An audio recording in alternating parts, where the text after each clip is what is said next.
So, and this gets to, I think, the broader question that I know you and Sam went on for 3 hours about the nature of truth, because particularly truth in the moral sphere. I think that would it be fair to say that you guys agree on the idea of truth in the scientific sphere, that you know, if something is, that there is such a thing as objective truth, or are you? I would say we agree on a lot of that.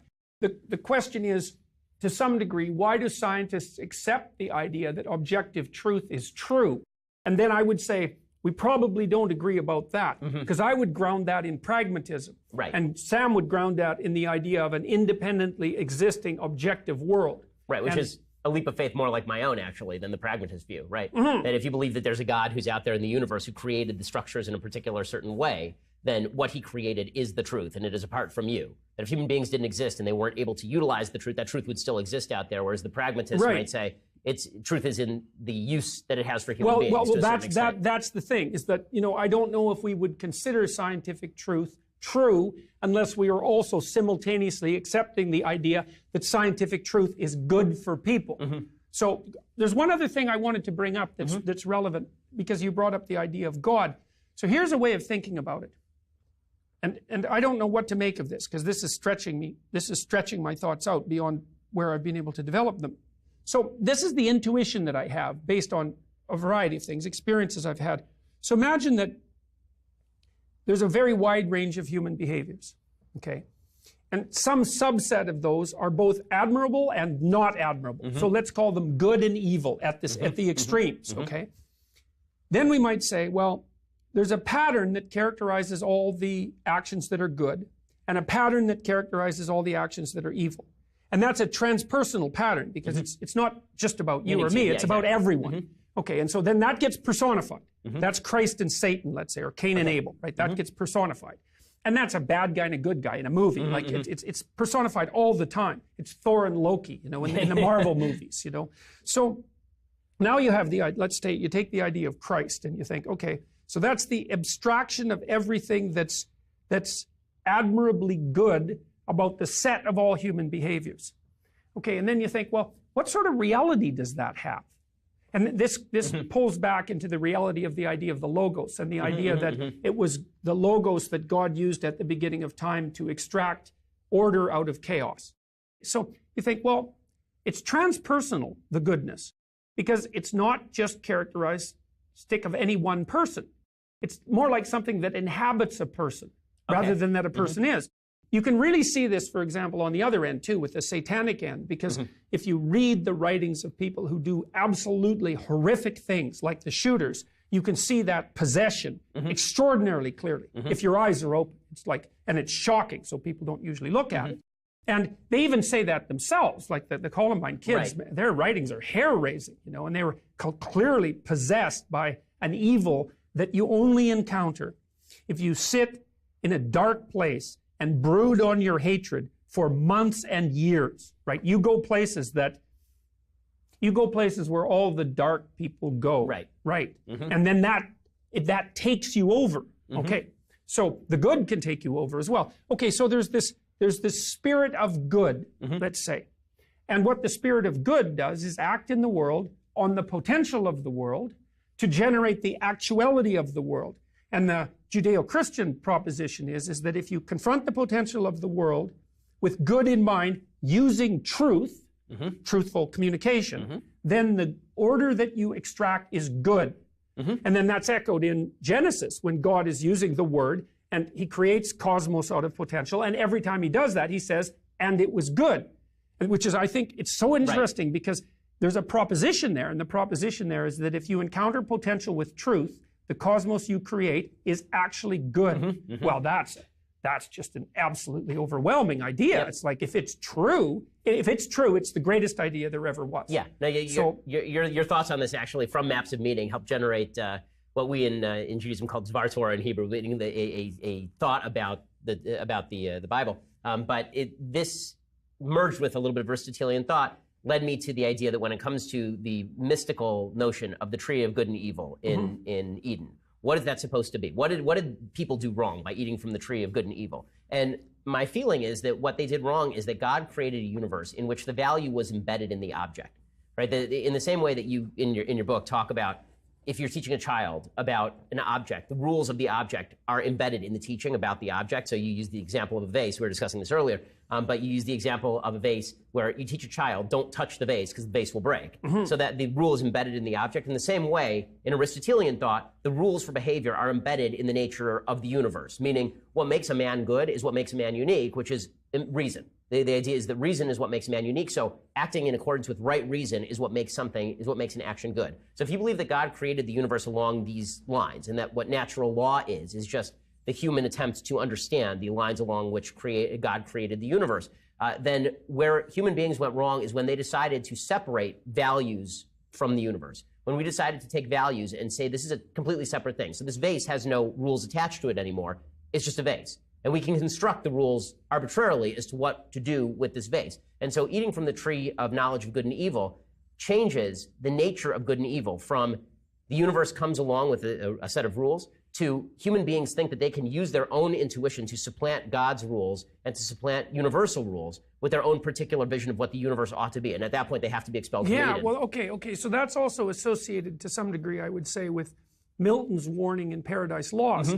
Because Milton basically portrays Lucifer, who's the bringer of light, weirdly enough, as the spirit of unbridled rationality, which accounts for, say, the Catholic Church's antagonism towards rationality. The idea was, same idea in the Tower of Babel, that human beings have a proclivity to erect their own dogmatic ethical systems and then to expand them into a grandiosity that challenges the transcendent, and that's a totalitarian catastrophe.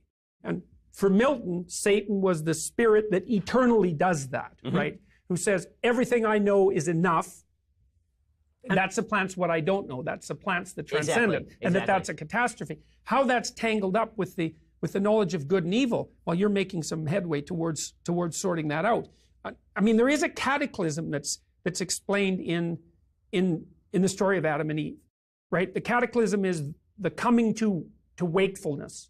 And it's associated partly with recognition of nakedness, which is recognition of vulnerability and mortality and the discovery of death, and then also the discovery of good and evil that goes along with that. So you said, well, that's partly the cognitive division of ethics from the facts of the object. So I have to think that through. I would also recommend to people, I think I mentioned this before, is Ian McGilchrist's book, The Master and His Emissary, because he looks at this neuropsychologically, right, and looks at the left hemisphere as the hemisphere that's dealing with the explicitly axiomatic systems, and the right hemisphere that's dealing with what those systems are embodied in.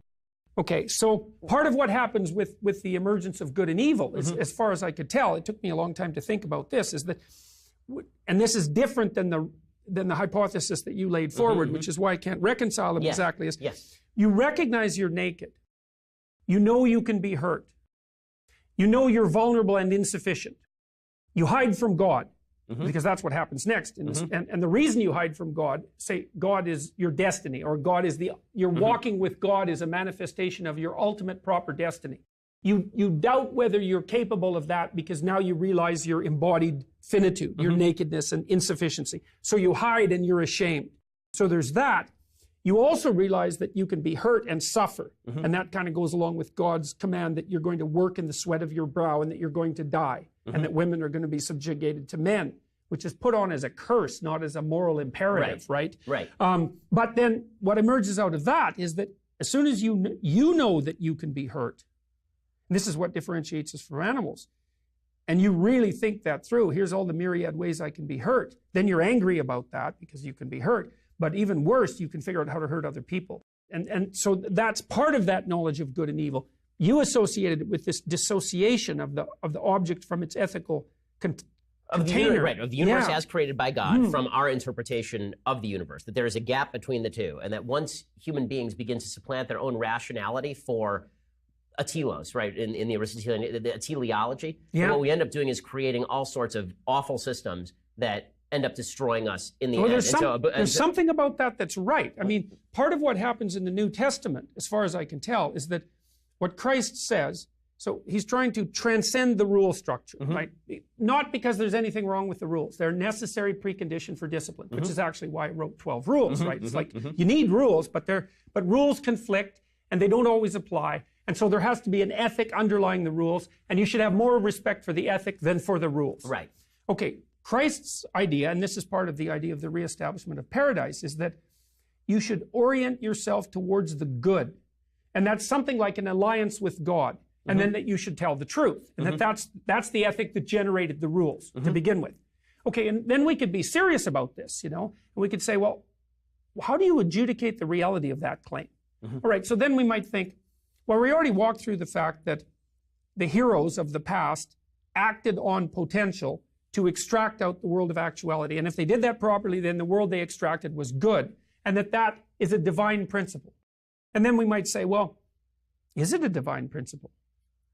And you might say, well, what is it that's acting through people in the good? Like the Christian theological answer to that would be the Logos, right? That's the idea. That's the idea of the Holy Spirit, roughly speaking. Right. You might think, well, is that a real thing? It's like, well, to me, it's real the same way that consciousness is real. And we don't know the role of consciousness in determining reality. But even if you're an evolutionary biologist, and this is so interesting because the evolutionary biologists actually differentiated themselves from Darwin on this point. Like Darwin was very, very forthright in his claim that sexual selection was as powerful as natural selection, or even more so. And so here's where that goes. And because that brought consciousness into the world as an active player, the materialistic evolutionary biologists ignored that for like 150 years and only concentrated on natural selection, where they could play, well, this is all chance. Right. It's like sexual selection is not chance. Okay, so here's a hypothesis. Human beings separated themselves from chimpanzees. One of the reasons they did that was because human females are sexually selective. Chimps aren't. Female chimps in estrus will mate with any chimp. The main chimps, the dominant ones, chase the subordinate males away. So they're more likely to have offspring, but it's not because of female choice. Right. Now, human females have done this whole different thing, is that they have hidden fertility, and they're much more likely to go after guys who have climbed up the hierarchy. So let's say heroes. We'll give the women some credit for intelligence, right? And say that that's what they're after. Even if they're using wealth and so forth and status as a marker, they're actually using those as a marker for competence. Yeah, it's a stand-in. Yeah, and I think the evidence. Yeah, I think the evidence for that is clear. Okay, so you might say, oh well, it was human female conscious choice that selected us. Okay, and you think, well, that's not random. That's not random at all. It's the farthest thing from random that there is, and that means consciousness is making its choices with regards to what propagates. But then it's even more complex than that. So here's what happens among men. The men all get together in their hierarchy. They posit a valued goal. They all accept that as the goal, because otherwise they wouldn't be cooperating. Right. Then they arrange themselves into a hierarchy, and they let the most competent guys lead because they want to get to the promised land. They want to get the most competent leaders leading. Right. Competent defined by that value. Okay, so here's what happens essentially. The men all get together and vote on the good men. And the good men are then chosen by the women, and those are the people who propagate. And so it's like men are voting on which men get to reproduce.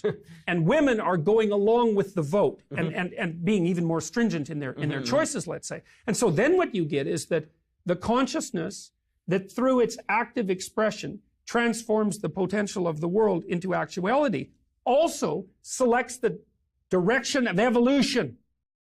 Right, and that's where the meme, Dawkins' term, turns into the biological reality. It's not, this is something that's so cool about Dawkins. It's like, I've often thought this about Dawkins, is if he would push his thinking to the limits, he would fall right into